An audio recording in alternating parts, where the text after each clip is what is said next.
on YouTube. Is it? Is it showing up, Richie? Well, just the icon is there, but I don't know. I guess if the audience isn't seeing it, then it's not working. And there's not. Yeah, this is Brad. I've heard from several people we had sent the link to that they're getting an error message. I posted in the chat box, and I've confirmed that. That's what I'm seeing. The icon is there, but I don't know. I guess if the audience isn't seeing it, then it's not working. There's not. Yeah, this is Brad. I've heard from several people we had sent the link to that they're getting an error message. I posted in the chat box, and I've confirmed that. That's what I'm seeing. The icon is there, but I don't know. I guess if the audience isn't seeing it, then let me do Yeah, some, this is Brad. I've heard from several people we had sent the link to that they're getting an error message. I posted in the chat box, and okay. I've confirmed that. That's what I'm seeing. Hey y'all, we're hearing Brad twice because the YouTube stream is always a few seconds later, so there is a stream happening. Okay, guys, just hold on for a second. What I'm going to try to do is get a hold of Julie and resend a link. Okay. And hopefully that will work. So just kind of sit tight. Are we looking out for a new link ourselves? Yes. Well, no, the Zoom link will still work. Zoom link is fine. Okay. It's the other one. So Nobody on our call should have the YouTube link open. Otherwise, we're hearing everything a second time, 10 seconds later on the call. Yeah. So I've got my iPad is on mute. I've got YouTube open. I'm seeing a Cardinal Wolsey black screen. So I think it's got a problem here. I know. I'm going to send you a new link. Okay. Could you send it out? Okay. Yep. Okay. Julie and I are working on it. Just everybody sit tight. Okay. Let's see my new YouTube link. How will people know to check their? Okay, this should work. Hold on a second. I'm sending this to Julie. If they just go to the Lumina YouTube channel, will they see it? I don't think so. There's the link that you have to copy out of this. Okay. And see it on screen. Okay, this should work. I'm going to test it out. Once the link has been tested now. and we've received it, could we have maybe 5 minutes to send it to audience members?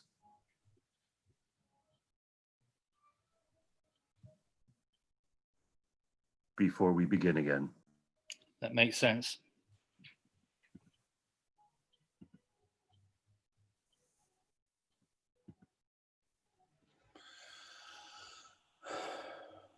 Hey, Kathy, I need you to come down here. Bring your computer. Bring your computer, please.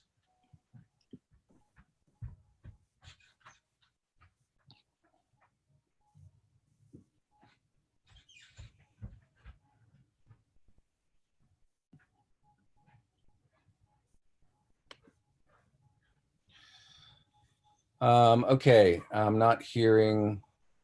Okay, can somebody talk for me?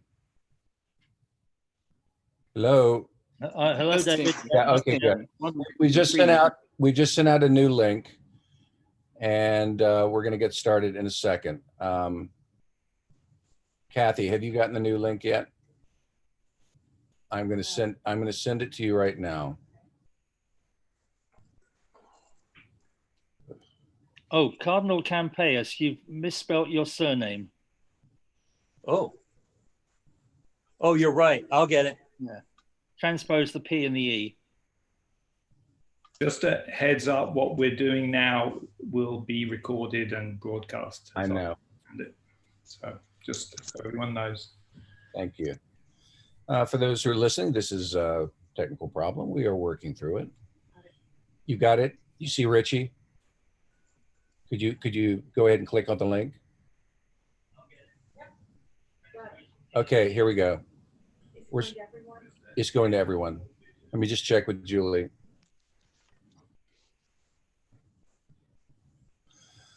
Guys, we are going live. We're going back to where we were, okay? For those of us who have sent the link to family, friends, and colleagues, could we have 5 minutes before we go live again? Yes. How do we get the new link? Where is Yeah, it? I haven't seen the new link arrive yet. It's being sent right now. Okay.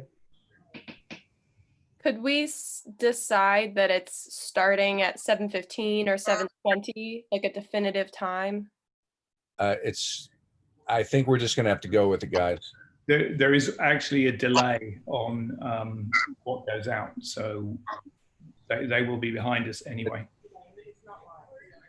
I'm sorry. I know that. Yeah, thank you. Okay, the link is working now. I think what we're going to do is start. I'm going to just check. Has anybody gotten Julie's email? Not yet. No. No. All right, let me call her. Everybody, we're just going to stay silent for a second. For those that may be Right. listening, Sorry. hold on a second. Sorry. The new link just went out. Hey, did you just send the link out? The new link just arrived. Okay. All right. Thank you. Okay. I'm going to recommend that we start because I haven't been able to notify any of my friends and family of the new link yet, David. Okay, well then we won't. Let's wait then. I think that's the same for other people, is it? I have not received the link yet. It The did go easiest out. way to get the link, to send the link, if you go to the YouTube link at the top left of your screen and click on the down arrow, you can copy streaming link, and then you could go into an email and send that. Okay, thank you.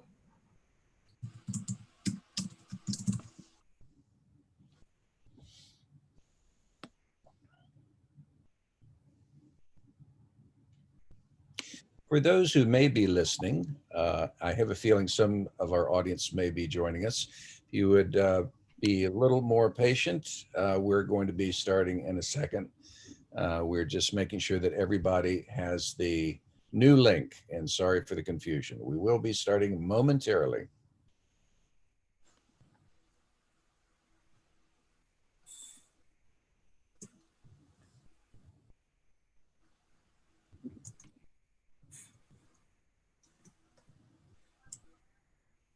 No, I'm still trying to work out how to send this link. Have you gotten Julie's email yet, John? Not yet. Okay, let me send it to you.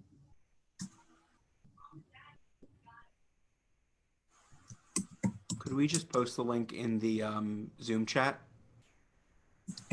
Sure.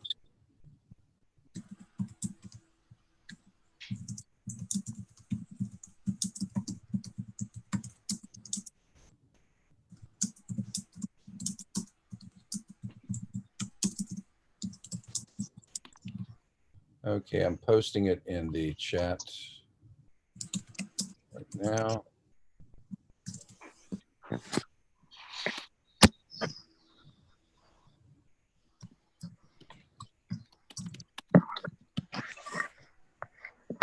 Brad, have your folks been able to connect yet? I've sent it to those I knew were trying to log in. Yes, thank you.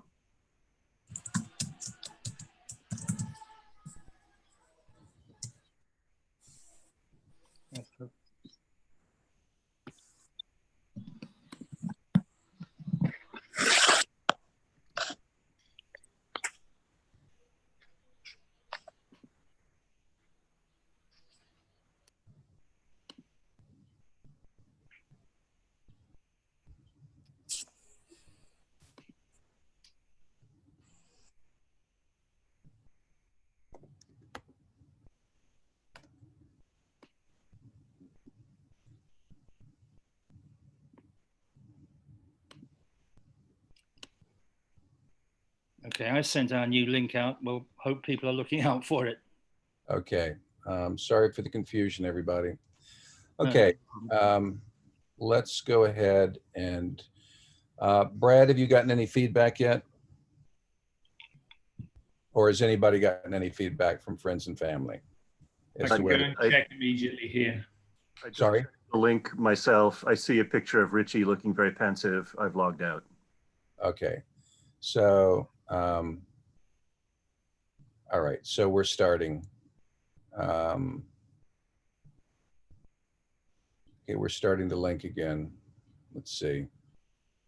There, but I guess it's. Okay, so we are live in a second. Okay.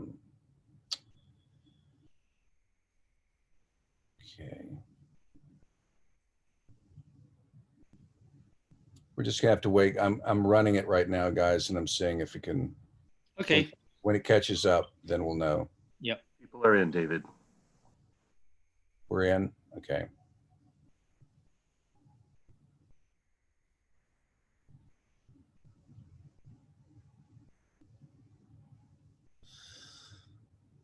Okay. Let us begin, and we'll get feedback. People can hear us. Okay. Audience, thank you for joining us. This is a new technology for an old soul like me, so we're getting up to date here, but we are going to start now. I am going to just get myself ready, and here we go. You want to play the music again there, Jordan?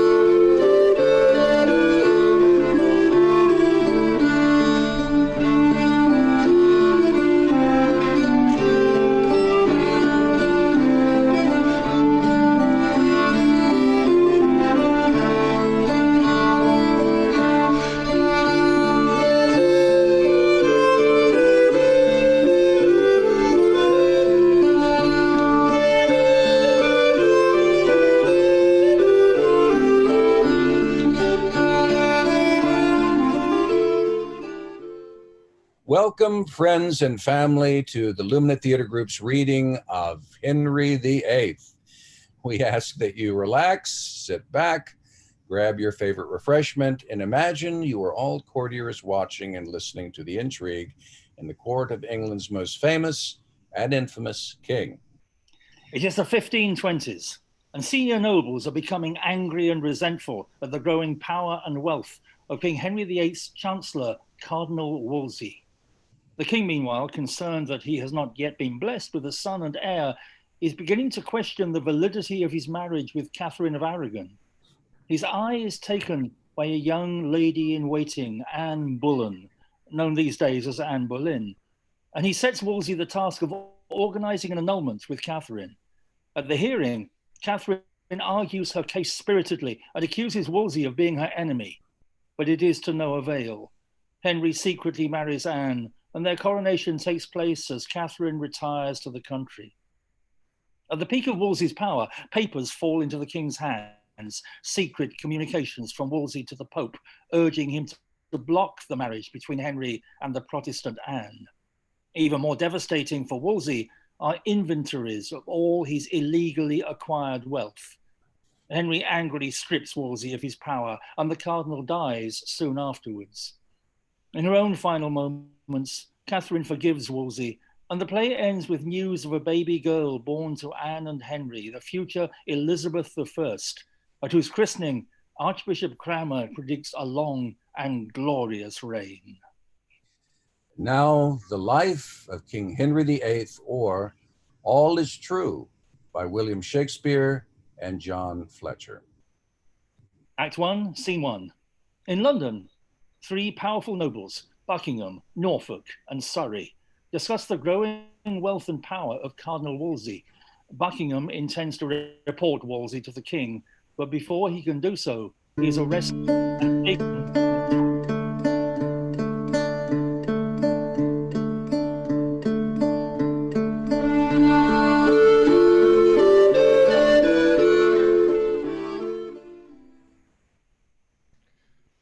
Good morrow and well met. How have you done since last we saw in France? I thank your grace, healthful.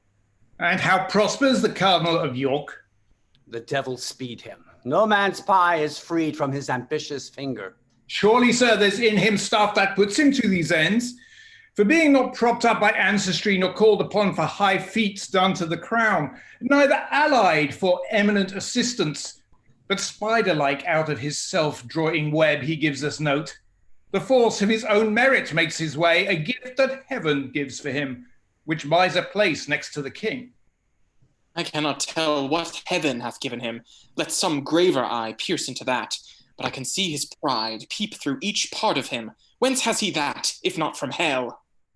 I do know kinsmen of mine, 3 at the least, that have by him so sickened their estates that never they shall abound as formerly. Like it, your grace, that the king takes notice of the private difference betwixt you and the cardinal. I advise you, and I take it from a heart that wishes toward you honor and plenteous safety, that you read the cardinal's malice and his potency together. You know his nature, that he's revengeful, and I know his sword hath a sharp edge. It's long, and it may be said it reaches far. Bosom up my counsel. You'll find it wholesome. Lo, where comes that rock that I advise your shunning? The Duke of Buckingham Surveyor, huh? Where's his examination? Here, so please you. Is he in person ready? I please your grace. Well, we shall then know more, and Buckingham shall lessen this big look. This butcher's cur is venomed mouth, and I have not the power to muzzle him. Therefore, best not wake him in his slumber. A beggar's book outworths a noble's blood. I'll to the king, and from a mouth of honor quite cry down this Ipswich fellow's insolence, or proclaim there's difference in no persons. Be advised, heat not a furnace for your foe so hot that it do singe yourself. Sir, I am thankful to you, and I'll go along by your prescription, but this top proud fellow, whom from the flow of gall I name not, I do know to be corrupt and treasonous. Say not treasonous. To the king I'll say it, and make my vouch as strong as shore of rock. Attend. This holy fox, or wolf, or both, for he is equal ravenous as he is subtle, and as prone to mischief as able to perform it, does buy and sell his honor as he pleases, and for his own advantage. I am sorry to hear this of him, and could wish he were something mistaken in't. No, not a syllable. I do pronounce him in that very shape he shall appear in proof. Your sergeant executed it. Sir, my lord the Duke of Buckingham, I arrest thee of high treason in the name of our most sovereign king. Lo, you, my lord, the net has fallen upon me. I shall perish under device and practice. I am sorry to see you ta'en from liberty. To look on the business present, 'tis his highness's pleasure you shall to the Tower. It will help me nothing to plead mine innocence. The will of heaven be done in this and all things. I obey. O my lord Surrey, fare you well. Nay, he must bear you company. The king is pleased you shall to the Tower, till you know how he determines further. As the Duke said, the will of heaven be done, and the king's pleasure by me obeyed. My life is spanned already. I am the shadow of poor Buckingham, whose figure even this instant clouds puts on. By darkening my clear sun, my lord, farewell. Act 1, Scene 2. The king hears a plea from Queen Catherine that taxes levied by Wolsey have caused hardship and resentment. Henry orders Wolsey to revoke the taxes, and he does so, at the same time ensuring that he will take public credit for this popular act. My life itself and the best heart of it thanks you for this great care. Nay, we must longer kneel. I am a suitor. Arise and take place by us. Lady mine, proceed. I am solicited not by a few and those of true condition, that your subjects are in great grievance. There have been commissions sent down among them, which hath flawed the heart of all their loyalties, wherein although, my good Lord Cardinal, they vent reproaches most bitterly on you, yet the king our master, whose honor heaven shield from soil, even he escapes not language unmannerly, yea, such which breaks the sides of loyalty, and almost appears in loud rebellion. Not almost appears, it doth appear, for upon these taxations your subjects are all in uproar, and danger serves among them. Taxation? Wherein, and what taxation? My lord cardinal, you that are blamed for it alike with us, know you of this taxation? Oh, please you, sir, I know but of a single part in aught pertains to the state. No, my lord, you know no more than others, but you frame things that are known alike, which are not wholesome to those that which would not know them, and yet must perforce be their acquaintance. These exactions, they say, are devised by you, or else you suffer too hard an exclamation. Still exaction. The nature of it? In what kind, let's know, is this exaction? I am much too venturous in tempting of your patience, but emboldened under your promised pardon. The subject's grief comes through commissions which compel from each the 6th part of his substance to be levied without delay, and the pretense for this is named your wars in France. I would your highness would give it quick consideration, for there is no primer business. By my life, this is against our pleasure. And for me, if I am traduced by ignorant tongues, which neither know my faculties nor person, yet will be the chronicles of my doing. Let me say, 'tis but the fate of place. We must not stint our necessary actions in the fear to cope malicious censurers. If we stand still, in fear our motion will be mocked or carped at. We should take root here where we sit, or sit state statues only. We must not rend our subjects from our laws, and stick them in our will. 6th part of each? A trembling contribution, why we take from every treetop bark and part of the timber, and though we leave it with a root thus hacked, the air will drink the sap. To every country where this is questioned, send our letters, with free pardon to each man that has denied the force of this commission. Pray, look to it. I put it to your care. Your Grace. A word with you, Master Secretary. Let there be letters writ to every shire of the king's grace and pardon. Let it be noise that through our intercession this revokement and pardon comes. I shall anon advise you further in the proceeding.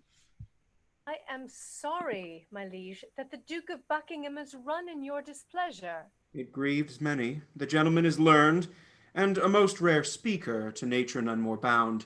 His training such that he may furnish and instruct great teachers, and never seek for aid out of himself. Yet, see, when these so noble benefits shall prove not well disposed, the mind growing once corrupt, they turn to vicious forms 10 times more ugly than ever they were fair. His will is most malignant, and it stretches beyond you to your friends. My learned Lord Cardinal, deliver all with charity. He is attached. Call him to the present trial. If he may find mercy in the law, 'tis his. If none, let him not seek it of us. By day and night, he's traitor to the height. Act 1, Scene 3.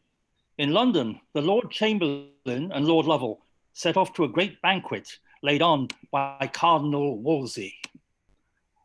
How now, what news, Sir Thomas Lovell? Whither were you going?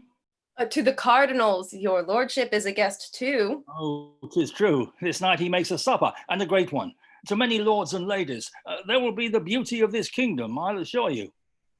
That churchman bears a bounteous mind indeed, a hand as fruitful as the land that feeds us. His dews fall everywhere. No doubt he's noble. He had an ill mouth that said other of him. My barge stays. Your lordship shall along. Come, good Sir Thomas. We shall be late else.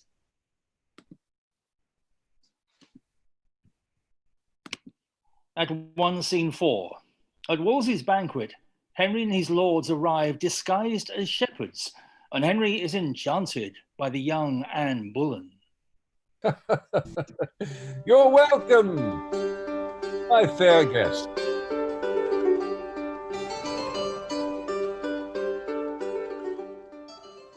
That noble lady or gentleman that is not freely marry is not my friend. This to confirm my welcome, and to you all good health. Your Grace is noble. Let me have such a bowl that may hold my thanks and saves me so much talking. My Lord Lovell, I am beholding to you. Cheer your neighbors. Ladies, you are not merry. Gentlemen, whose fault is this? The red wine must first rise in their fair cheeks, my lord. Then we shall have 'em talk us to silence. You are a merry gamester, my Lord Lovell. Yes, if I may play, here's to your ladyship. And pledge it, madam, for 'tis such a thing. You cannot show me. I told your grace they would talk anon. What warlike voice, and to what end is this? Nay, ladies, fear not. By all the laws of war, you are privileged. How now, what is it? A noble troop of strangers, shepherds, for so they seem. They've left their barge and landed, and hither make as great ambassadors from foreign princes. Good Lord Chamberlain, go, give them welcome. You can speak the French tongue, and pray receive them nobly, and conduct them into our presence, where this heaven of beauty shall shine at full upon them. Some attend him. You have now a broken banquet, but we'll mend it. A good digestion to you all, and once more I shower a welcome on ye. Welcome all. Ah, a noble company. What are their pleasures? Because they speak no English, they thus prayed to tell your grace that, having heard by fame of this so noble and so fair assembly, this night to meet here, they could do no less out of the great respect they bear to beauty, but leave their flocks, and under your fair conduct, crave leave to view these ladies and entreat an hour of revels with them. Say, Lord Chamberlain, they have done my poor house grace, for which I pay 'em 1,000 thanks, and pray 'em take their pleasures. My lord. Your grace? Pray tell him thus much from me. There should be one amongst them by his person, and more worthy this place than myself, to whom, if I but knew him, with my love and duty, I would surrender it. Such a one, they all confess that there is indeed, which they would have your grace find out. Let me see then, by all of your good leaves, gentlemen. Here, I'll make my royal choice. You found him, Cardinal. I am glad your grace has grown so pleasant.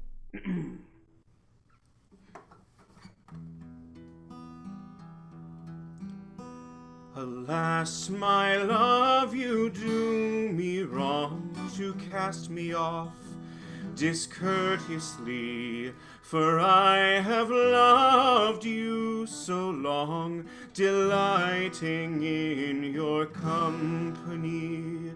Green sleeves was all my joy, green sleeves was my delight, green sleeves was my heart of gold, and who but my lady green sleeve?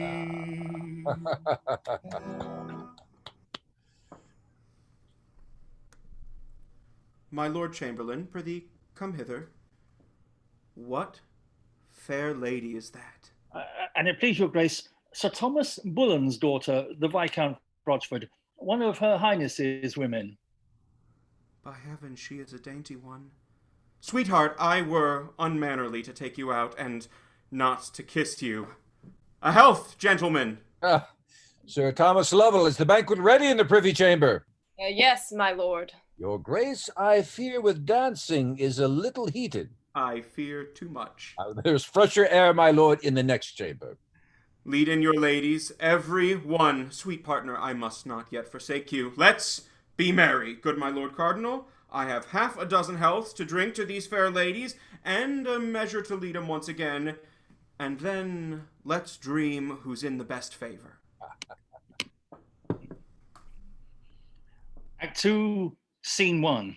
In a Westminster street, Buckingham takes his farewell of his supporters, and for the first time, rumour surfaces of a growing separation between Henry and Queen Catherine, and of Wolsey's malicious part in it. Whither away so fast? God save ye. Even to the hall to hear what shall become of the great Duke of Buckingham. I'll save you that labor, sir. All's now done but the ceremony of bringing back the prisoner. Were you there? Yes, indeed I was. Pray, speak, what has happened? You may guess quickly what. Is he found guilty? Yes, truly he is, and condemned upon it. I am sorry for it. So are a number more. But pray, how passed it? I'll tell you in a little. His peers have found him guilty of high treason. Certainly the cardinal is the end of this. 'Tis likely by all conjectures. All the commons hate him perniciously, and, on my conscience, wished him 10 fathom deep. This duke, as much they love and dote on, call him bounteous Buckingham, the mirror of all courtesy. Stay you there, and see the noble ruined man you speak of. Let's stand close and behold him.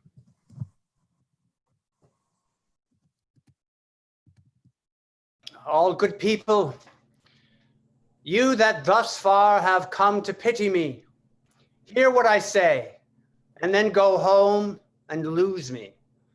I have this day received a traitor's judgment, and by that name must die. Yet heaven bear witness, and if I have a conscience, let it sink me, even as the axe falls, if I be not faithful. The law I bear no malice for my death. It has done upon the premises but justice. But those that sought it could wish more Christians. Be what they will, I heartily forgive them. Yet let them look, they glory not in mischief, nor build their evils on the graves of great men. For then my guiltless blood must cry against them. For further life in this world I ne'er hope, nor will I sue, although the king have mercies more than I dare make faults.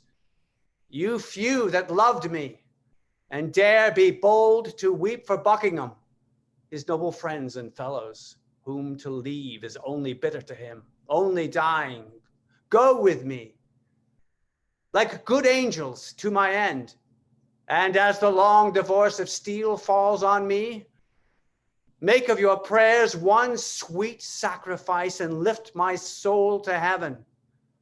My vows and prayers yet are of the king's.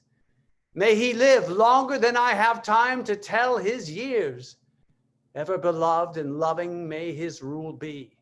And when old time shall lead him to his end, goodness and he fill up one monument.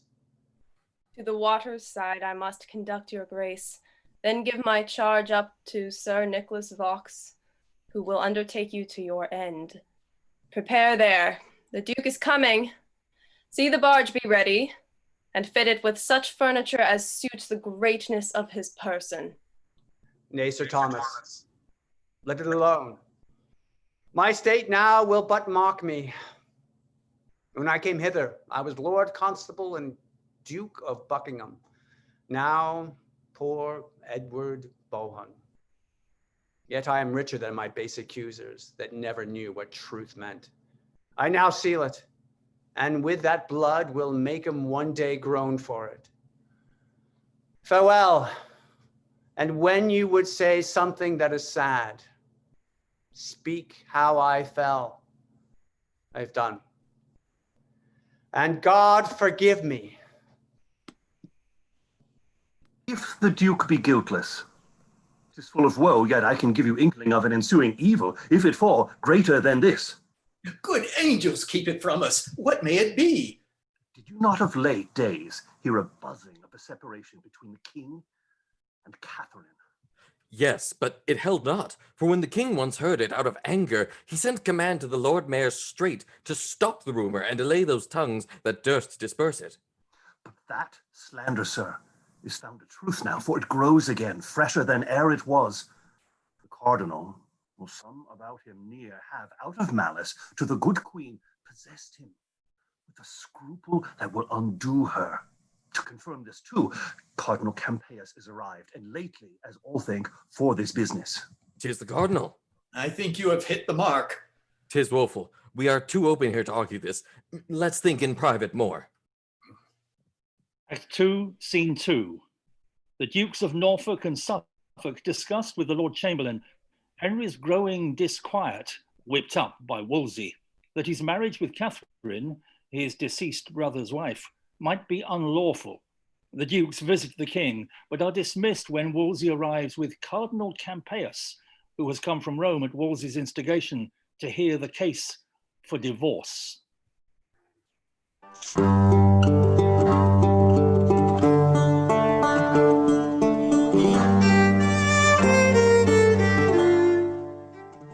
Well met, my Lord Chamberlain. Good day, my lords of Norfolk and Suffolk. How is the king employed? I left him private, full of sad thoughts and troubles. What's the cause? It seems the marriage with his brother's wife has crept too near his conscience. No, his conscience has crept too near another lady. 'Tis so. This is the cardinal's doing, the king cardinal. That blind priest, like the eldest son of fortune, turns what he list. The king will know him one day. Oh, pray God he do. He never know himself else. How holily he works in all his business, and with what zeal. For now he dives into the king's soul, and there scatters dangers, doubts, wringing of the conscience, fears and despairs, and all these for his marriage.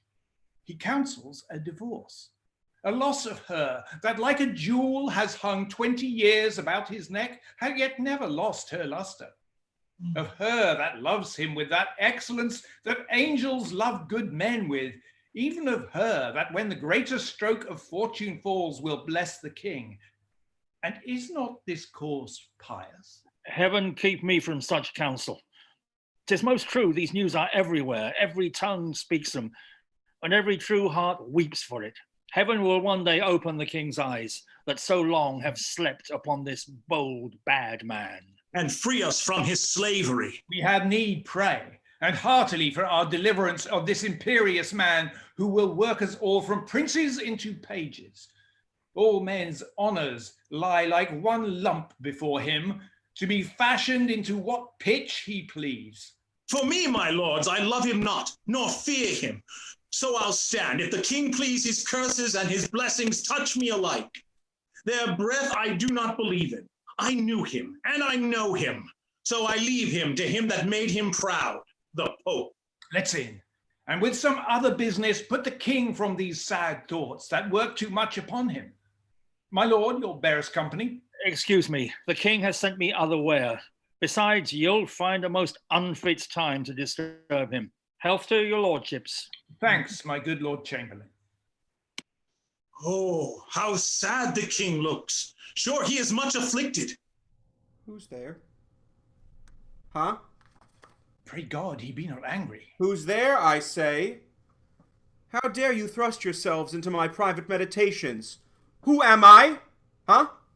A gracious king that pardons all offences, malice ne'er meant. Our breach of duty this way is business of estate, in which we come to know your royal pleasure. You're too bold. Go to, I'll make ye know the times of business. Is this an hour for temporal affairs, huh? Who's there? Ah, my good Lord Cardinal. Oh, my Wolsey, the quiet of my wounded conscience, thou art a cure fit for a king. You're welcome, most learned reverend sir, into our kingdom. Use us and it. Who is this churchman? Cardinal Campeius. Wolsey has brought him over from Rome to hear the trial he is arranging for King Catherine. This priest hath no pride in him. Not to speak of, but this cannot continue. If it do, I'll venture one. Have at him. I another. Your Grace, we take our leave. Your Grace has given a precedent of wisdom above all princes in committing freely your scruple to the voice of Christendom. Well, who can be angry now?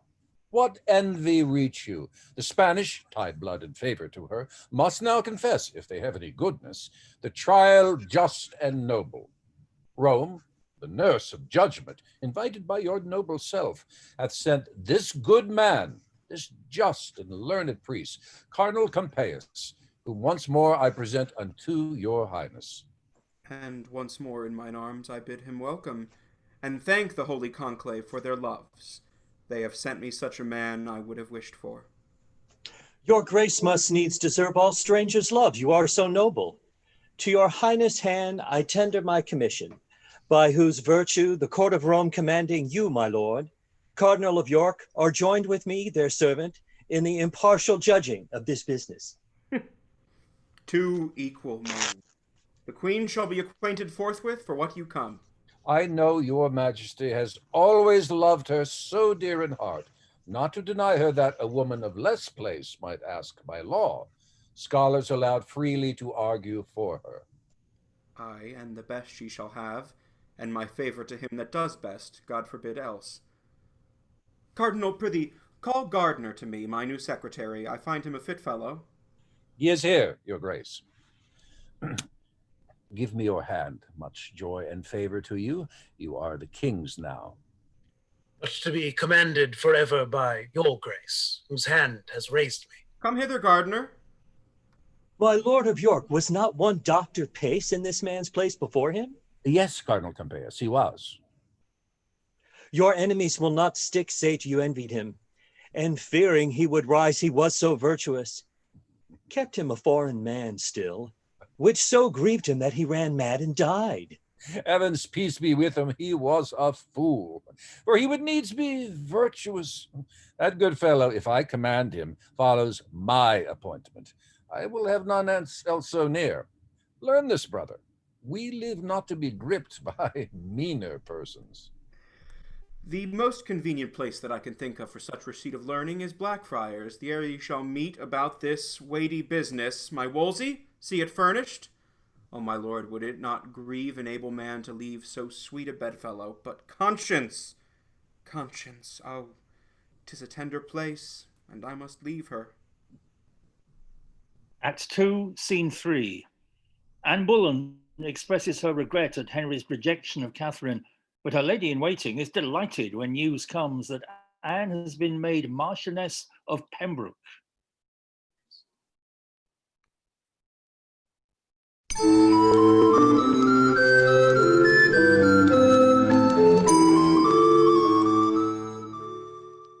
Here's the pang that pinches.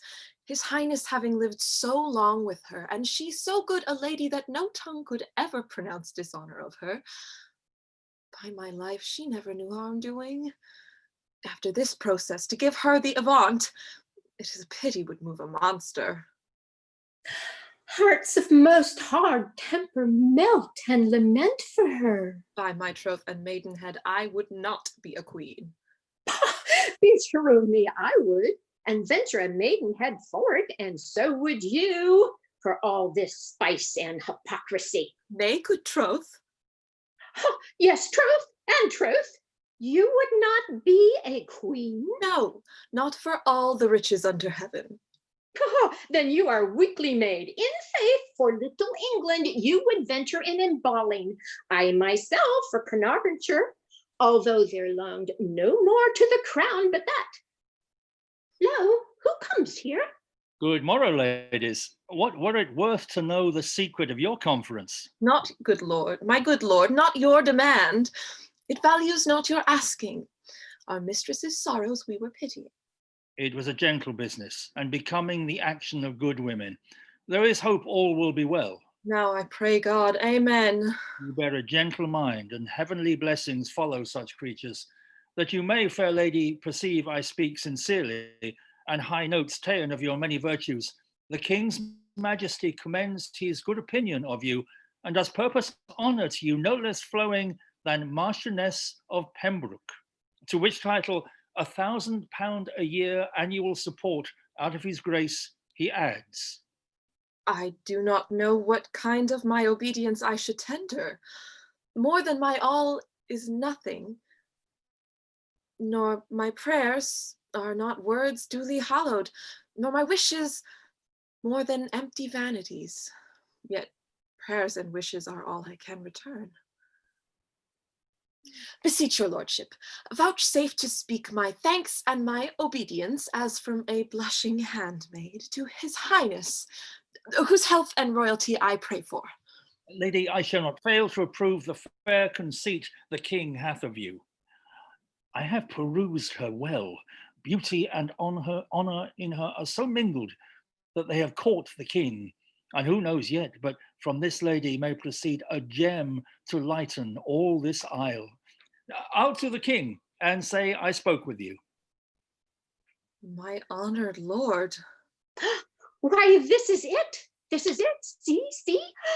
I have been begging 16 years in court. Am I yet a courtier beggarly?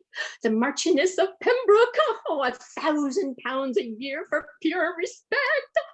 No other obligation by my life.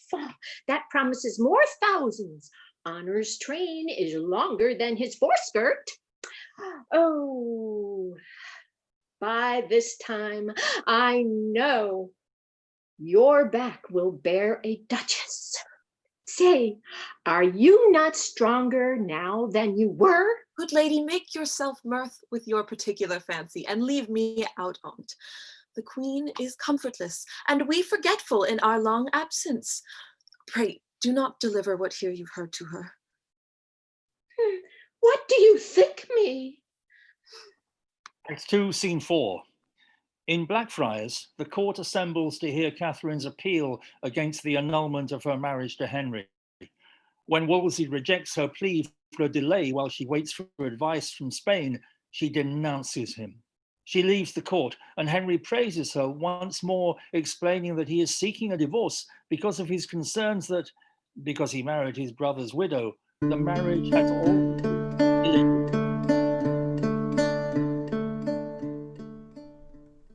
Whilst our commission from Rome is read, let silence be commanded. What's the need? It hath already been publicly read, and on all sides the authority allowed. You may then spare that time. Be it so. Proceed. Sir, I desire you do me right and justice, and to bestow your pity on me, for I am a most poor woman, and a stranger born out of your dominion.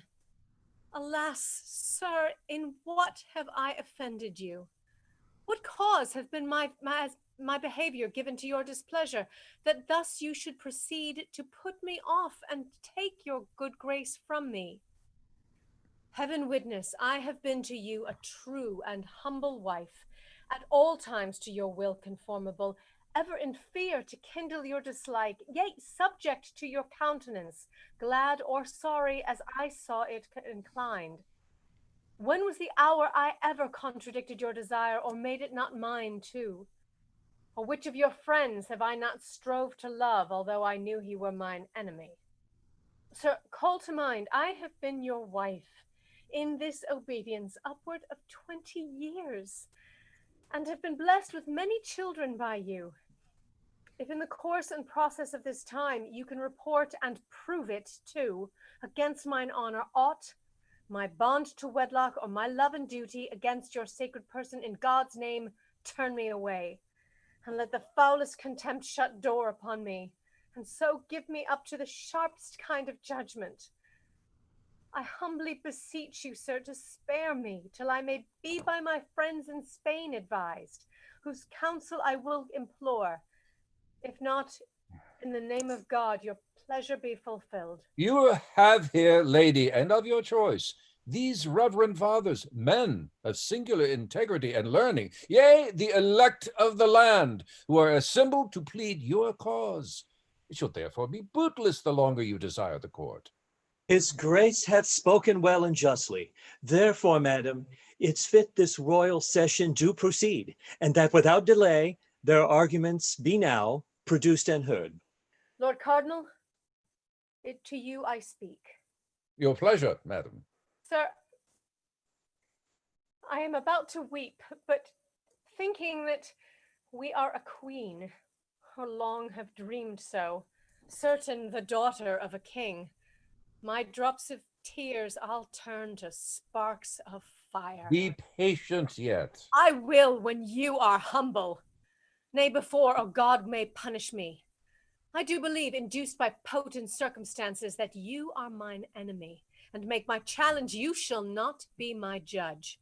For 'tis you have blown this coal twixt my lord and me, which God's due quench. Therefore I say again, I utterly abhor, yea, from my soul refuse you for my judge. whom yet once more I hold my most malicious foe, and think not at all a friend to truth. Madam, you do me wrong. I have no spleen against you, nor injustice for you or any. You charge me that I have blown this coal. I do deny it. The king is present. If it be known to him that I gainsay my deed, how may he wound, and worthily, my falsehood? Therefore in him it lies to cure me, and the cure is to remove these thoughts from you. My lord, I am a simple woman, much too weak to oppose your cunning. You're meek and humble-mouthed. You sign your place and calling in full seeming with meekness and humility. But your heart is crammed with arrogancy, spleen, and pride. I must tell you, you tender more your person's honor than your high profession spiritual. That again I refuse you for my judge, and here, before you all, appeal unto the Pope to bring my whole cause for his holiness, and to be judged by him. The queen is obstinate. She's going away. Call her again. Now the Lord help, they vex me past my patience. I will not tarry, no, nor evermore upon this business my appearance make in any of their courts.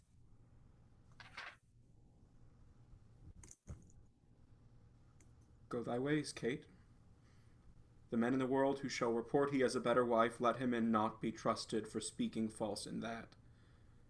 Thou art alone, if thy rare qualities and thy part sovereign and pious else could speak thee out, the queen of earthly queens. Most gracious sir, in humblest manner, I require your highness that it please you to declare, in hearing of all these ears, whether ever I have to you, but with thanks to God for such a royal lady, spake the least word that might be the prejudice of her present state, or touch that good person. My lord cardinal, I do excuse you. Yea, upon mine honor, I free you from it. But will you be more justified? You have ever wished the sleeping of this business, never desired it to be stirred, but oft have hindered, oft the passages made toward it. Now, what moved me to it? I will be bold with time and your attention. My conscience first perceived a tenderness, scruple, and prick on certain questions uttered by the Bishop of Bayonne, whether our daughter Mary were legitimate. Respecting this our marriage with the dowager, sometimes our brother's wife. This shook the bosom of my conscience. Methought I stood not in the smile of heaven, who had commanded nature, that my lady's womb, if it conceived a male child by me, should do no more offices of life to it than the grave does to the dead. For her male issue or died where they were made, or shortly after this world had aired them. Then follows that I weighed the danger which my realm stood in, by this my issues fail. Thus hulling in the wild sea of my conscience, I did steer toward this remedy, whereupon we are now present here together. I then moved you, my lord of Canterbury, and got your leave to make this present summons. Therefore go on. For no dislike in the world against the person of the good queen, but the sharp, thorny points of my alleged reasons drive this forward. Proof but our marriage lawful by my life and kingly dignity, we are contented to wear our mortal state to come with her. Catherine our queen, before the primest creature, that paragon to the world. So please your highness. The queen being absent, 'tis in needful fitness that we adjourn this court to a further day. Meanwhile, must be an earnest motion made to the queen to call back her appeal she intends unto his holiness. I may perceive these cardinals trifle with me. I abhor this dilatory sloth and tricks of Rome. Break up the court! I say set on! Act 3, Scene 1. Wolsey and Campeius visit Catherine in an attempt to mollify her and persuade her to accept Henry's terms, but she continues to mistrust them. How now, Griffith?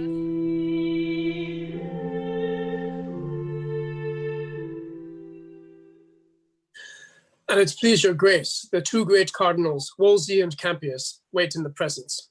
Would they speak to me? They willed me say so, madam. Pray their graces to come near. What can be their business with me, a poor weak woman fallen from favor? I do not like their coming.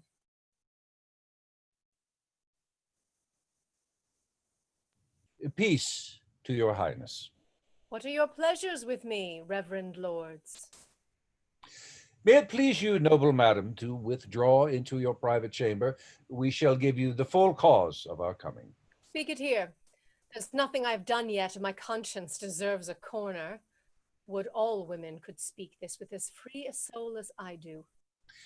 Noble lady, we come not by the way of accusation to taint that honor every good tongue blesses, nor to betray you in any way to sorrow. You have too much, good lady, but to know how you stand minded in the weighty difference between the king and you, and to deliver like free and honest men our just opinions and comforts to your cause. Most honored madam, my Lord of York, out of his noble nature, zeal, and obedience, he still bore your grace, forgetting, like a good man, your late censure both of this truth and him, which was too far, offers, as I do, a sign of peace, his service and his counsel. My lords, I thank you both for your good wills. Ye speak like honest men. Pray God ye prove so. But how to make ye suddenly an answer in such a point of weight, so near my honor, more near my life, I fear, with my weak wit, and to such men of gravity and learning, in truth I know not. Good your graces, let me have time and counsel for my cause. Alas, I am a woman, friendless, hopeless. Madam, you wrong the king's love with these fears. Your hopes and friends are infinite. In England, but little for my profit. Can you think, lords, that any Englishman dare give me counsel? Nay, forsooth, my friends, they are, as all my other comforts, far hence, in mine own country, lords. I would, your grace, would leave your griefs and take my counsel. How, sir? Put your main cause into the king's protection. He's loving and most gracious. 'Twill be much both for your honor better and your cause, for if the trial of the law overtake you, you'll part away disgraced. He tells you rightly. Ye tell me what ye wish for both, my ruin.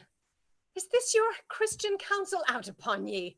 Heaven is above all, yet there sits a judgment that no king can corrupt. Your rage mistakes us. The more shame for ye. Holy men, I thought ye, upon my soul, two reverend cardinal virtues. But cardinal sins and hollow hearts, I fear ye. Mend 'em for shame, my lords. Is this your comfort? The cordial that ye bring a wretched lady, a woman lost among ye, laughed at, scorned. I will not wish ye half my miseries. I have more charity.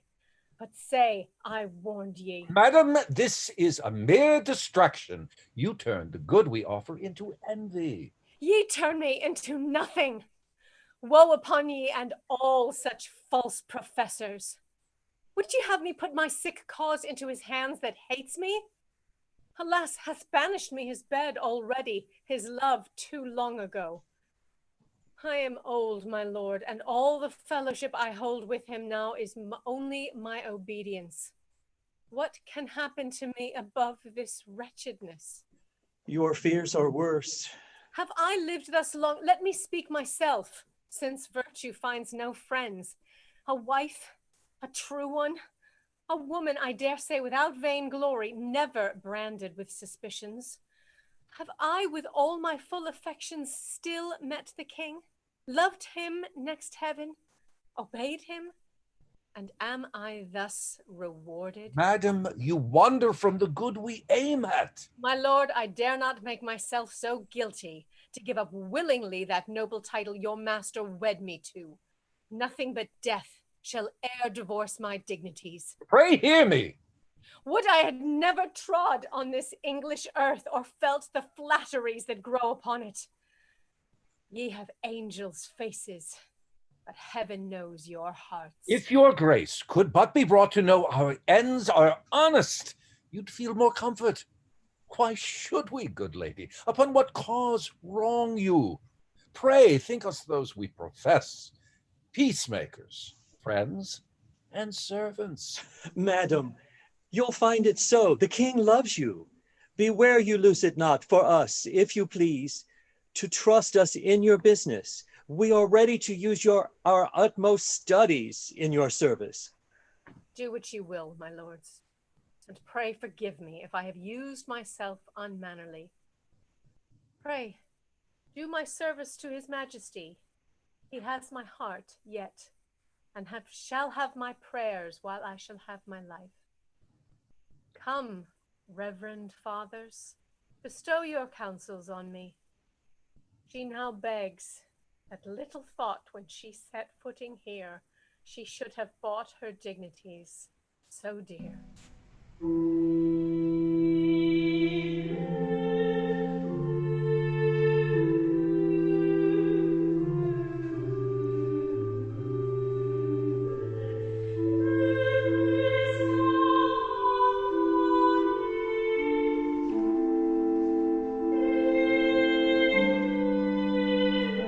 There will now be a 5-minute intermission.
I think what we're going to do is start. I'm going to just check. Has anybody gotten Julie's email? Love you do me wrong to cast me off discourteously, for I have loved you so long, delighting in your company. Green sleeves was all my joy, green sleeves was my delight. Green sleeves was my heart of gold, and who but my lady green sleeves?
Welcome to the second half of Henry VIII, or All Is True. Act 3, Scene 2. Norfolk, Suffolk, Surrey, and the Lord Chamberlain are encouraged by news that a secret letter sent by Wolsey to the Pope urging him to delay the divorce to prevent the Lutheran Anne Boleyn from being crowned queen has fallen into the king's hands. It also emerges that the king has already married Anne Boleyn in secret. The king condemns Wolsey for his treachery and for plundering state funds and strips him of his office.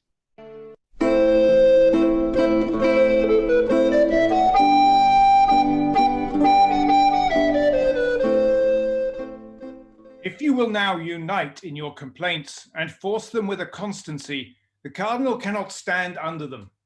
If you omit the offer of this time, I cannot promise that you shall sustain more new disgraces with these you bear already. I am joyful to meet the least occasion that may give me remembrance of my father-in-law the Duke, to be revenged on him.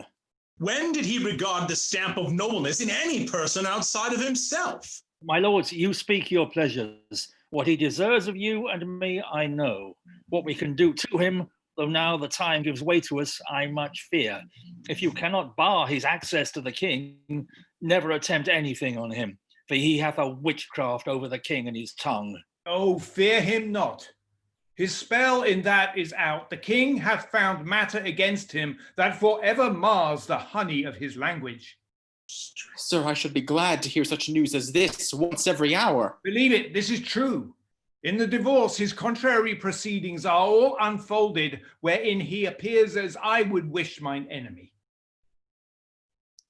How came this practice to light?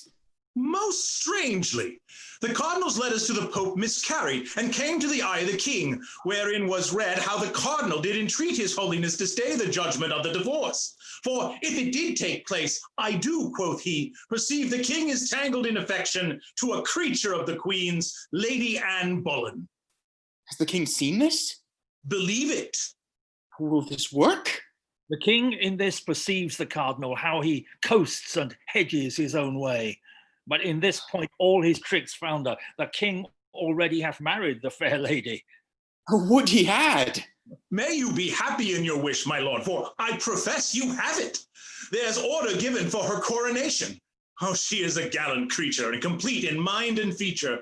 I persuade me from her will fall some blessing to this land, which shall in it be memorized, and there be mo wasp that buzz about his nose will make this sting the sooner. Cardinal Campeius is stolen away to Rome, hath ta'en no leave, has left the cause of the king unhandled, and is posted as the agent of our cardinal to second all his plot. I do assure you the king has cried ha at this. Now God incense him and let him cry ha louder. But my lord, when returns Cranmer? He has returned in his opinions, which hath satisfied the king for his divorce. Shortly, I believe, his second marriage shall be published, and her coronation, Catherine, no more shall be called queen, but princess dowager and widow to the Prince Arthur. This same Cranmer's a worthy fellow, and hath ta'en much pain in the king's business. He has, and we shall see him for it an archbishop. So I hear. 'Tis so, the cardinal. Observe, he's moody. Becket Cromwell. Give it you, the king. To his own hand, in his bedchamber. Look to you the inside of the paper. Presently he did unseal them, and the first he viewed, he did it with a serious mind. A heed was in his countenance. You he bade attend him here this morning. Leave me a while. It shall be to the Duchess of Alençon, the French king's sister. He shall marry her, Anne Boleyn. No, I'll know Anne Boleyn's for him. There's more in it than fair-visaged Boleyn. No, we'll know Boleyn's. He's discontented. Maybe he hears the king doth whet his anger to him. The late queen's gentlewoman, a knight's daughter, to be her mistress's mistress, the queen's queen. This candle burns not clear. His eye must snuff it. Then out it goes. I know her for a spleeny Lutheran, and not wholesome to our cause that she should lie in the bosom of our hard-ruled king. Again, there has sprung up an heretic, an arch one, Cranmer, one hath crawled into the favor of the king and is his oracle. He is vexed at something. I would it were something that would fret the string, the master chord on's heart. The king! The king! What piles of wealth hath he accumulated to his own portion, and what expense by the hour seems to flow from him? How, in the name of thrift, does he rake this together? Now, my lord, saw you the cardinal? My lord, we have stood here observing him. Some strange commotion is in his brain. It may well be. There is a mutiny in his mind. This morning, papers of state he sent me to peruse as I required, and what I found there? On my conscience put unwittingly. Forsooth, an inventory, thus importing the several parcels of his plate, his treasure, rich stuffs and ornaments of household, which I find at such proud rate that it outspeaks possession of a subject. It is heaven's will. Some spirit put this paper in the packet to bless your eye withal. Ever, God bless your highness. Good my lord, you are full of heavenly stuff, and bear the inventory of your best graces in your mind, the which you are now running o'er. You have scarce time to steal from spiritual leisure a brief span to keep your earthly audit. Sure in that I deem you an ill husband, and am glad to have you therein my companion. Sir, for holy offices I have a time, and a time to think upon the part of business which I bear the state. You have said well. And ever may your highness yoke together, as I will lend you cause my doing well with my well saying. 'Tis well said again, and 'tis a kind of good deed to say well, and yet words are no deeds. My father loved you, he said he did, and with his deed did crown his word upon you. Since I had my office, I have kept you next my heart, have not alone employed you where high profits might come home, but pared my present havings to bestow my bounties upon you. Have I not made you the prime man of the state? I pray you tell me, if what I now pronounce you have found true, and if you may confess it, say withal, if you are bound to us or no. What say you? My sovereign, for your great graces heaped upon me, poor undeserver, I can nothing render but Elegian thanks. My prayers to heaven for you, my loyalty, which ever has and ever shall be growing, till death that winter kill it. Fairly answered. A loyal and obedient subject is therein illustrated. I presume that as my hand has opened bounty to you, my heart dropped love, my power rained honor, more on you than any, so your hand and heart, your brain, and every function of your power should be more to me, your friend, than any. I do confess that for your highness's good I ever labored more than for mine own, though perils did abound, as thick as thought could make them, and appear in forms more horrid, yet my duty, as doth a rock against the chiding flood, should approach of this wild river break, and stand unshaken yours. 'Tis nobly spoken. Take notice, lords, he has a noble breast, for you have seen him open it. Read o'er this, and after this, and then to breakfast with what appetite you have.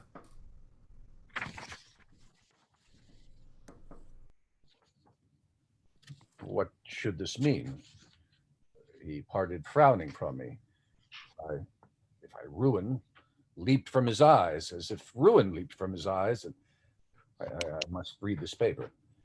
I fear the story of his anger. 'Tis so. This paper hath undone me. 'Tis the account of all the world of wealth that I have drawn together for mine own ends, indeed to gain the papacy and fee my friends in Rome.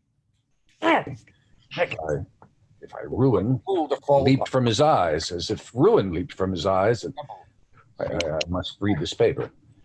I fear the story of his anger. 'Tis so. This paper hath undone me. 'Tis the account of all the world of wealth that I have drawn for my own ends, indeed to gain the papacy and all my friends in Rome. Oh, negligence, fit for a fool to fall by. What cross devil made me put this main secret in the packet I sent the king? Is there no way to cure this? I know will stir him strongly. Yet I know a way, if take right, in spite of fortune, will bring me off again. What's this? To the Pope? This letter as I live, all the business I writ to his holiness. Nay, then farewell. I have touched the highest point of all my greatness. Hear the king's pleasure, Cardinal, who commands you to render up the great seal presently into our hands, and to confine yourself to Asher House, my lord of Winchester's, till you hear further from his highness. Where's your commission, lords?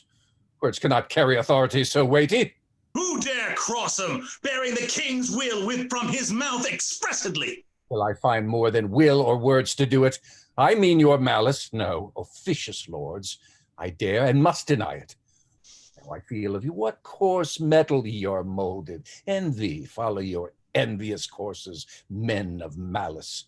You have a Christian warrant for them, and no doubt in time will find their fit rewards. That seal you ask with such a violence, the king, mine and your master, with his own hand gave me, bade me enjoy it and with the place and honors during my life. Now, who'll take it? The king that gave it. Must be himself then. Thou art a proud traitor, priest. Proud lord, thou liest. Within these 40 hours, Surrey durst better have burnt that tongue than said so. Thy ambition, thou scarlet sin, robbed this bewailing land of noble Buckingham, my father-in-law. The heads of all thy brother cardinals, with thee and all thy best parts bound together, weighed not a hair of his. Plague of your policy. You sent me deputy for Ireland, far from his succor, from the king, from all that might have mercy on the fault thou gavest him. while your great goodness, out of holy pity, absolved him with an axe. And all else this talking lord can lay upon my credit, I answer, is most false. The Duke by law found his deserts. How innocent I was from any private malice in this end, his noble jury and foul cause can witness. If I have loved many words, Lord, I should tell you, you have as little honesty as honor. By my soul, your long coat, priest, protects you. Thou shouldst feel my sword in the lifeblood of thee else. My lords, can ye endure to hear this arrogance from this fellow? If we live thus tamely to be thus jaded by a piece of scarlet, farewell, nobility. All goodness is poison to thy stomach. Yes, that goodness of all gleaning all the land's wealth into one, into your own hands, Cardinal, by extortion. The goodness of your intercepted packets you writ to the Pope against the king.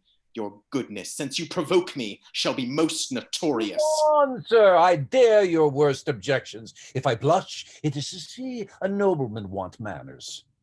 I had rather want those than my head. Oh, my lord, press not a falling man too far. His faults lie open to the laws, let them, not you, correct him. My heart weeps to see him so little of his great self. Lord Cardinal, the king's further pleasure is, because all those things you have done of late, that therefore a writ be sued against you, to forfeit all your goods, lands, tenements, chattels, and whatsoever, and to be out of the king's protection. This is my charge. And so we'll leave you to your meditations, how to live better. For your stubborn answer about the giving back the Great Seal to us, the king shall know it, and no doubt shall thank you. So fare you well, my little good Lord Cardinal. So farewell to the little good you bear me. Farewell. A long farewell to all my greatness. This is the state of man. Today he puts forth the tender leaves of hopes. Tomorrow blossoms and bears his blushing honors thick upon him. The third day comes a frost, a killing frost. And when he thinks good man, full surely his greatness is a ripening, nips his root. And then he falls, as I do. I have ventured like little wanton boys that swim on bladders this many summers in a sea of glory, but far, far beyond my depth. My high-blown pride at length broke under me, and now has left me, weary and old with service, to the mercy of a rude stream that must forever hide me. Vain pomp and glory of the world, I hate ye. I feel my heart new opened. Oh, how wretched is that poor man that hangs on princes' favors. There is, betwixt that smile we would aspire to, the sweet aspect of princes, and their ruin, more pangs and fears than wars or women have. And when he falls like Lucifer, never to hope again. Why, how now, my Cromwell?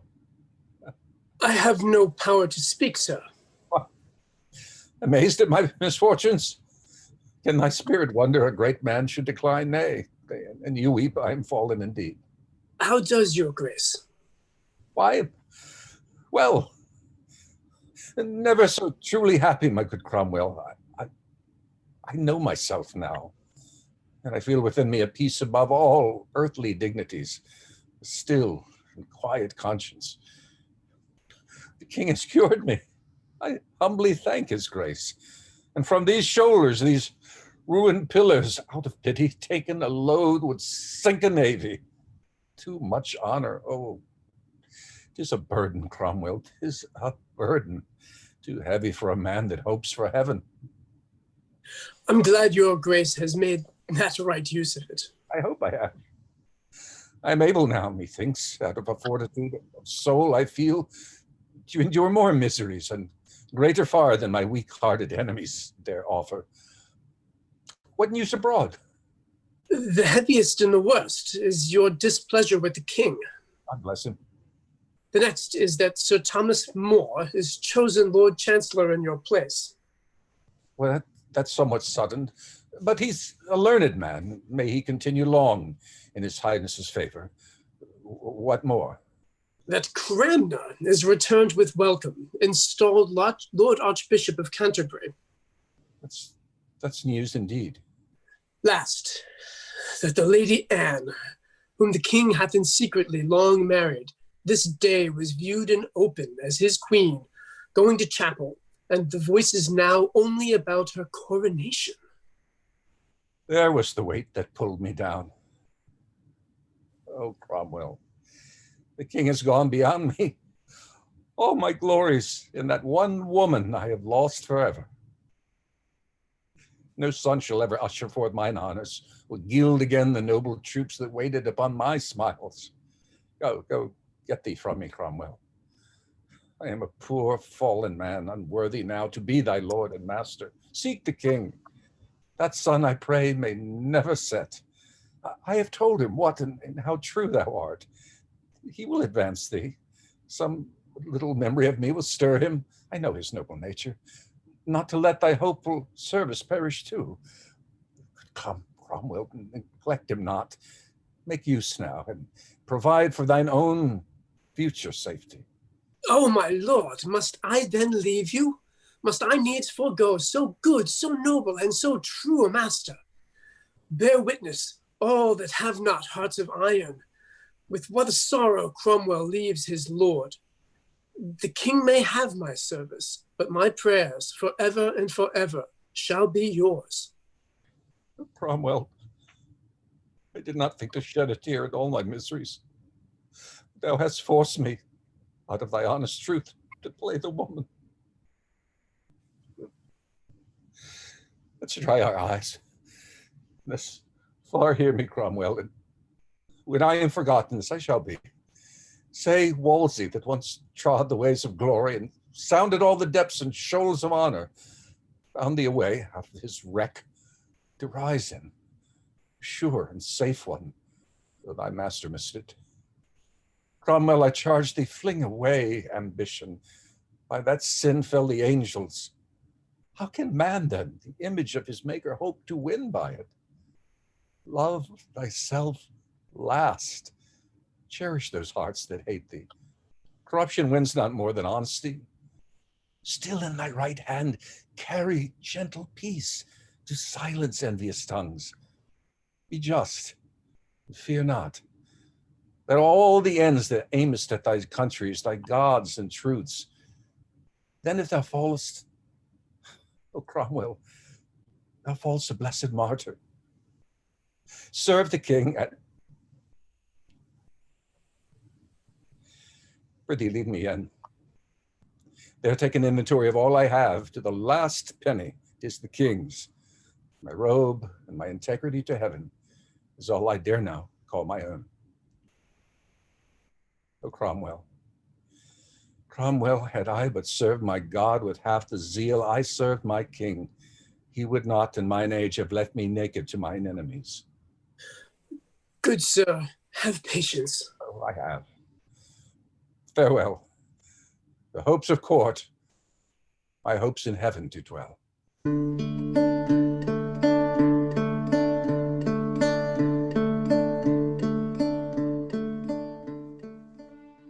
Act 4, Scene 1.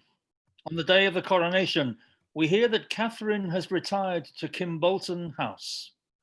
Sure, Mel, well met once again. So are you. You come to take your stand here and behold the Lady Anne pass from her coronation. It's all my business. At our last encounter, the Duke of Buckingham came from his trial. 'Tis very true, but that time offered sorrow, this general joy. 'Tis well. The citizens, I am sure, have shown at full their royal minds in celebration of this day with shows, pageants, and sights of honor. Never greater, nor, I'll assure you, better taken, sir. May I be so bold as to ask what contains that paper in your hand?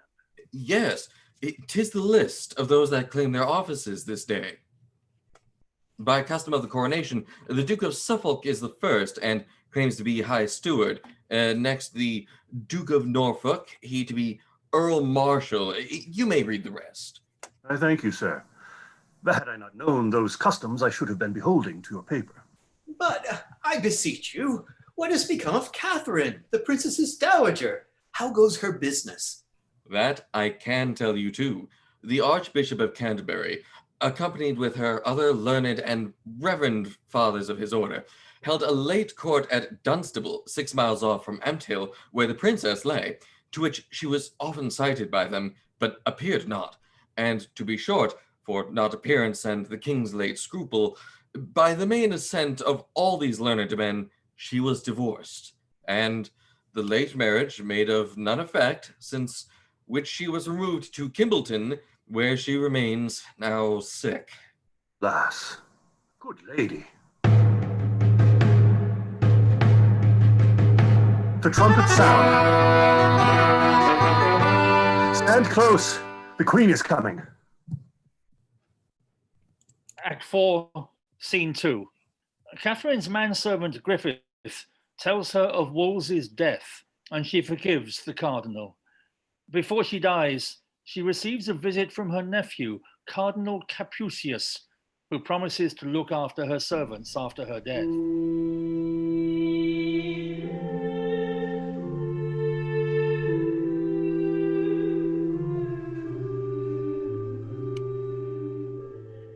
How does your grace?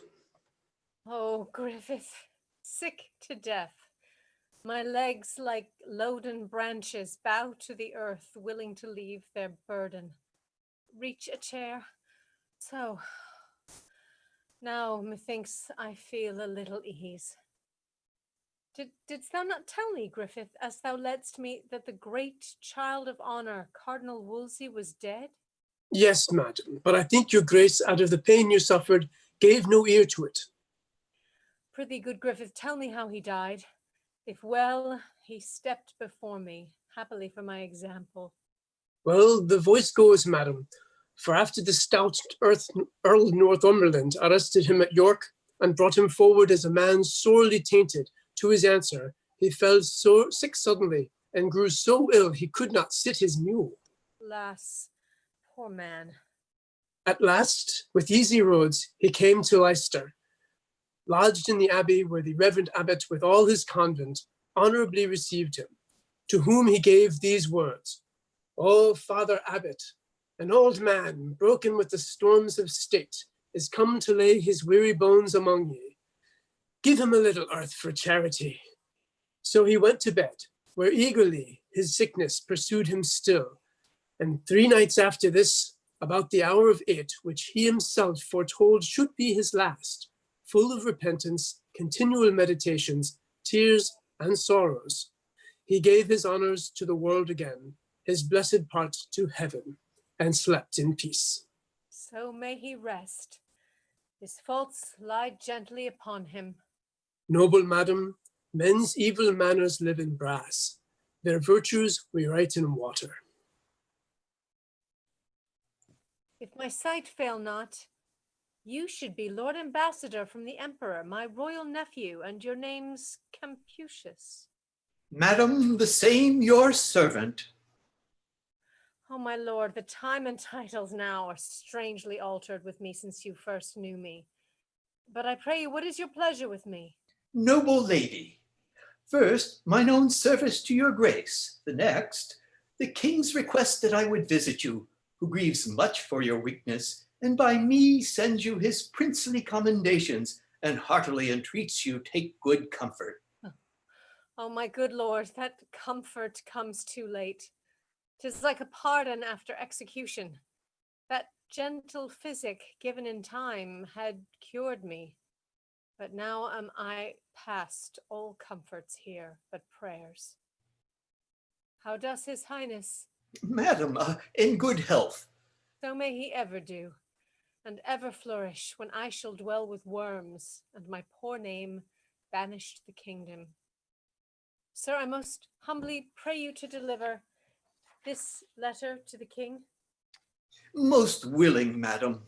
in which I have commended to his goodness the model of our chaste loves, his young daughter Mary. The dews of heaven fall thick in blessings upon her, beseeching him to give her no virtuous breeding.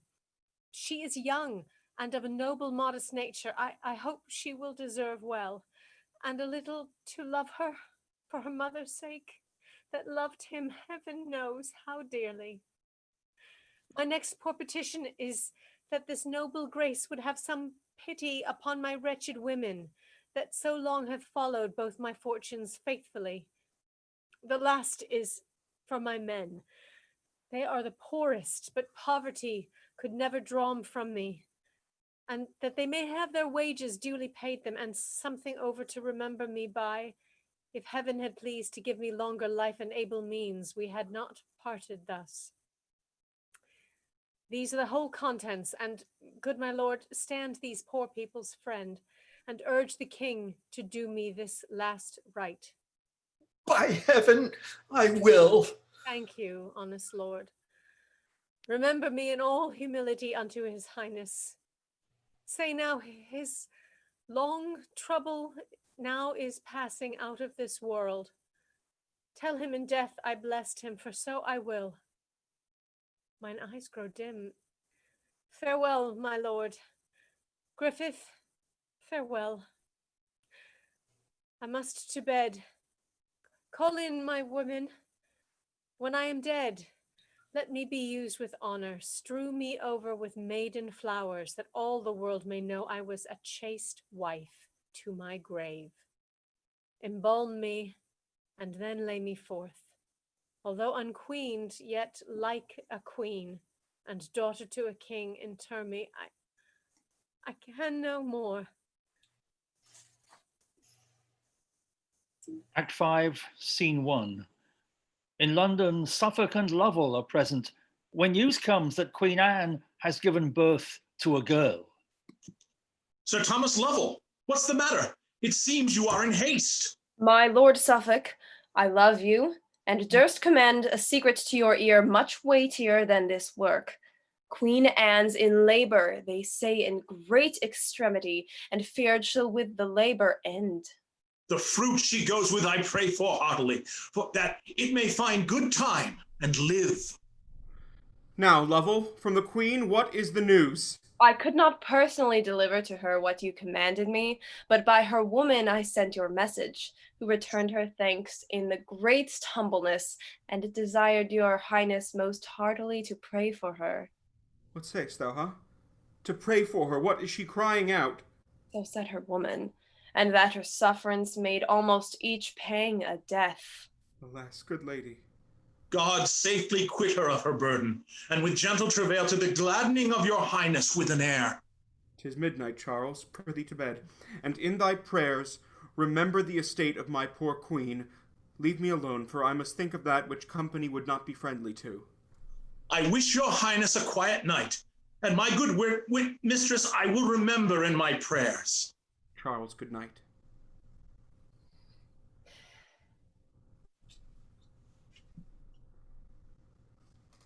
Keep out! What mean you? I'll not keep out. I'll not keep out. The tidings that I bring will make my boldness manners. Now, good angels, fly o'er thy royal head and shade thy person under their blessed wings. Now by the looks I guess thy message. Is the Queen delivered? Say I, and of a boy. Aye, my liege, 'tis a girl. Sir, your queen desires your visitation, and to be acquainted with this stranger as like to you as a cherry to cherry. Lovell? Yes, sir. Give her 100 marks. I'll to the Queen. 100 marks? Aye, oh, 100 marks by this light. I'll have more. An ordinary groom is for such payment. I will have more, or scorn it out of him. Oh, said I, for this the girl was like to him. I will have more, or else unsay it. And now, while it is hot, I shall pursue it and put it to the issue. In the final scene, Cranmer, as the newly installed Archbishop of Canterbury, christens the baby princess and prophesies a great and glorious reign for her as the future Queen Elizabeth I.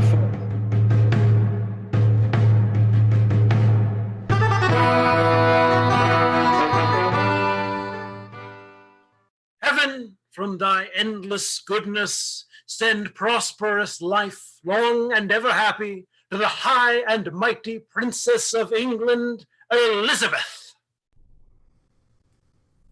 And to your royal grace, and the good queen, my noble partners and myself thus pray.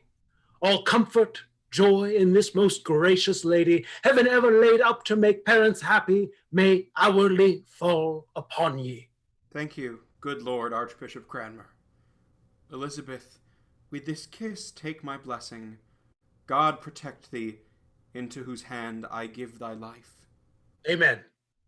My noble godparents, ye have been too prodigal. I thank ye heartily, so shall this lady, when she has so much English. Let me speak, sir, for heaven now bids me. And the words I utter, let none think flattery, for they'll find 'em truth. This royal infant, heaven still moves about her, though in her cradle, yet now promises upon this land 1,000 blessings, which time shall bring to ripeness.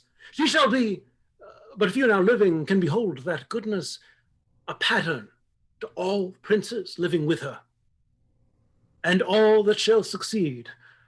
Truth shall nurse her, holy and heavenly thoughts shall still counsel her.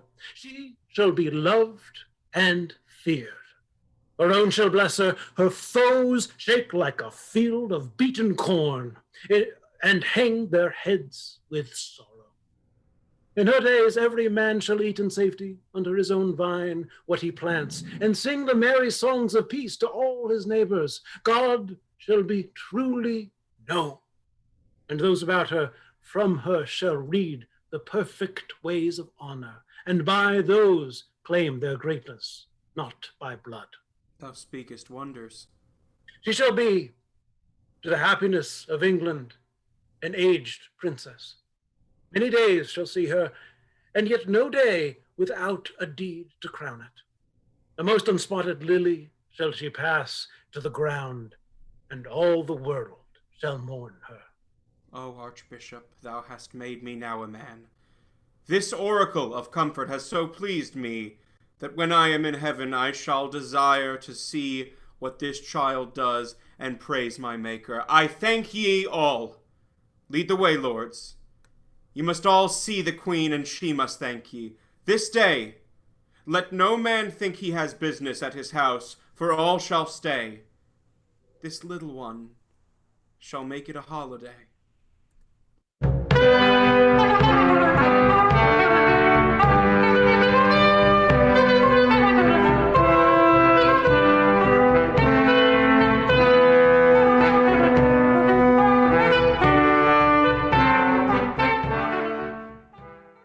In Lumina Theatre Group's production of Henry VIII, or All Is True, the part of Buckingham was played by Richie Porter, Norfolk by Ian Fore, Suffolk by Brian Monsell, Surrey by Sam Felsenthal, Cardinal Wolsey by David Minton, Lovell and Wolsey Secretary by Maddie Sperber White, King Henry by Jordan Friend, Queen Catherine by Kelly Newman O'Connor, Lord Chamberlain by John O'Connor, Anne Bullen by Grace Sperber White, Anne's Lady-in-Waiting by Celeste Weiser, First Gentleman and Sergeant by Mark Reiner, Second Gentleman by Brad Sperber, Third Gentleman and Cardinal Capucius by Robert Weiser, Griffith and Thomas Cromwell by Kit Newman, Cardinal